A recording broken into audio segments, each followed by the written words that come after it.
नमस्कार, मैं राहुल अवस्थी और आप देख रहे हैं हिंदी खबर।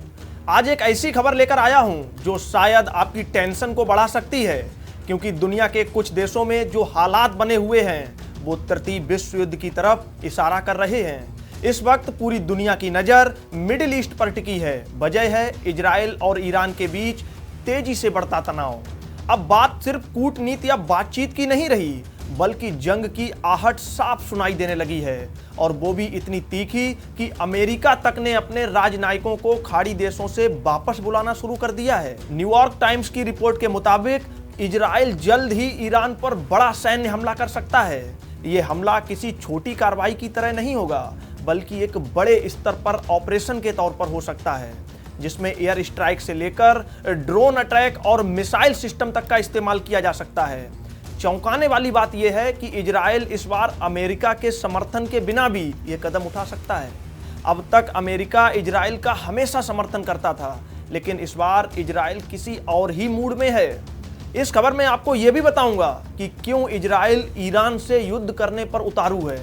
आपकी जानकारी के लिए बता दूं, इजराइल का मानना है कि ईरान गुपचुप तरीके से यूरेनियम का भंडारण कर रहा है, जिससे वो परमाणु बम बना सकता है।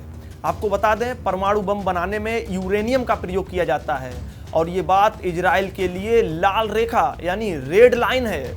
इजराइल के प्रधानमंत्री बेंजामिन नेतन्याहू ने भी पहले ही साफ कर दिया है कि वे ईरान को किसी भी हाल में परमाणु ताकत नहीं बनने देंगे। अर्थात इजराइल के जो प्रधानमंत्री बेंजामिन नेतन्याहू हैं, उनका मानना है कि वो किसी भी हाल में ईरान को परमाणु बम नहीं बनाने देंगे। उनका कहना है कि हम तब तक इंतजार नहीं करेंगे कि ईरान परमाणु बम बना ले और हमारे ऊपर गिरा दे, हम उससे पहले ही ईरान का काम तमाम कर देंगे। अब जरा अमेरिका की भी इसमें भूमिका को समझ लेते हैं कि आखिर अमेरिका की इसमें क्या भूमिका है। तो अमेरिका के राष्ट्रपति डोनाल्ड ट्रंप की कोशिश है कि ईरान के साथ एक नई परमाणु डील की जाए, लेकिन अगर इजराइल हमला कर देता है तो उस डील की संभावनाएं वहीं खत्म हो जाएंगी।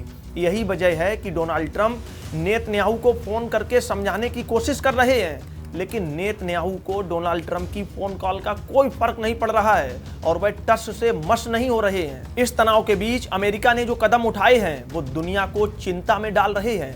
अमेरिका ने इराक, बहरीन और कुवैत जैसे देशों से अपने डिप्लोमेट्स यानी कि राजनयिकों को तुरंत निकालना शुरू कर दिया है। इसके अलावा ट्रैवल एडवाइजरी भी जारी की गई है, यानी अमेरिका को पक्का यकीन है कि हालात बिगड़ने वाले हैं, और ट्रैवल एडवाइजरी जैसे काम तभी किए जाते हैं जब युद्ध जैसे हालात होते हैं। जानकारों का मानना है कि अगर इजराइल हमला करता है तो ईरान भी चुप बैठने वाला नहीं है, और ईरान भी ईंट का जवाब पत्थर से देना जानता है, और ये जवाब किसी सीमित सीमा तक नहीं रहेगा, यानी कि ये कोई सीमा बांध दी जाए कि ईरान इतना जवाब देगा, ऐसा कुछ भी नहीं है। यह पूरे मिडिल ईस्ट को एक और बड़े युद्ध में झोंक सकता है। लेबनान की हिजबुल्लाह, यमन के हौती विद्रोही और इराक के मिलिशिया ग्रुप, ये सब ईरान के समर्थक संगठन हैं। यानी ये जो संगठन है ये ईरान के समर्थक हैं, ईरान का समर्थन करते हैं, और ये सभी अगर इजराइल ईरान पर हमला करता है तो ये सभी ईरान की तरफ से एक साथ मोर्चा खोल सकते हैं। अब बात करें भारत जैसे देशों पर इसका क्या असर पड़ेगा, यानी अगर इजराइल ईरान पर हमला करता है तो भारत, पाकिस्तान जैसे और भी जो अन्य देश हैं, इस पर इसका क्या फर्क पड़ सकता है। तो आपको बता दें, अगर यह युद्ध हुआ तो इसका सीधा असर हमारे तेल बाजार पर पड़ेगा। ईरान और मिडिल ईस्ट से आने वाले तेल की सप्लाई पर इसका असर पड़ेगा, जिससे पेट्रोल, डीजल की कीमतें आसमान छू सकती हैं। इसका असर ट्रांसपोर्ट, खेती, व्यापार और रोजमर्रा की चीजों पर भी पड़ेगा। सिर्फ इतना ही नहीं, युद्ध के माहौल में वैश्विक निवेशकों का भरोसा भी हिल जाएगा। शेयर मार्केट में गिरावट आ सकती है, डॉलर मजबूत होगा और रुपया कमजोर। यानी कि युद्ध का असर सिर्फ ईरान और इजराइल तक सीमित नहीं रहेगा, इसका झटका आम आदमी की जेब पर भी पड़ेगा।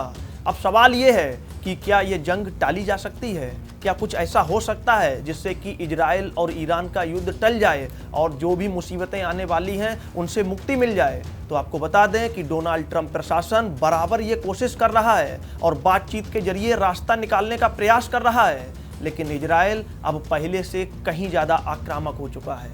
7 अक्टूबर को गाजा में हुए हमले ने इजराइल के अंदर गुस्से और बेचैनी को बहुत बढ़ा दिया है।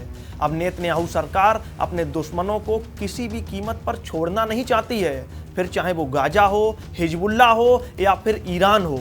इस समय अगर सबसे ज्यादा कोई संवेदनशील मोर्चा है तो वो है मिडिल ईस्ट। अगर जंग शुरू होती है तो इसके बुरे असर पूरी दुनिया पर होंगे, और अगर यह जंग टली तो ये कूटनीति की एक बहुत बड़ी जीत मानी जाएगी।